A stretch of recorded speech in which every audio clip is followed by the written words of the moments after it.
full time. Cabbies have begun a slow descent on the city from the suburbs, honking their horns and delaying traffic to show their anger at the amount of taxi licences being issued for the city.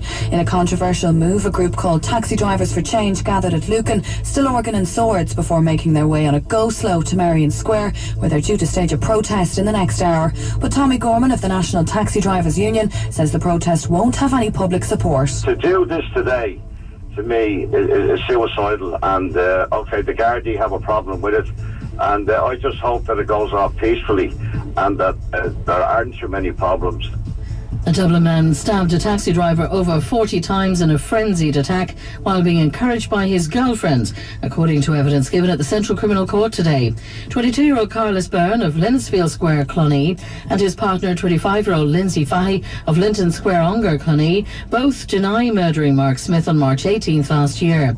From the Central Criminal Court, our crime correspondent Louise Byrne reports. Mark Smith had driven Carlos Byrne and Lindsay Fahy to Fortlawn Avenue in Blanchardstown. A financial transaction was supposed to take place, but suddenly Mr. Byrne, who was sitting in the back of the car, began stabbing the victim in the neck and face. The attack spilled out into the road and Carlos Byrne pursued his victim up the street, continually stabbing him in the chest and arms. The court heard Lindsay Fahy was also carrying a knife and stabbed Mark Smith once in the face. The court was told she spent the rest of the attack encouraging and supporting her boyfriend before kicking the victim as he lay in the ground. The dead man's partner will tell the court how she was also in the car at the time of the attack. Her 2-year-old son had been sitting on her lap when the stabbing began, and the child ended up running around the street as his father was being murdered. I'm Louise Byrne for Dublin's 98.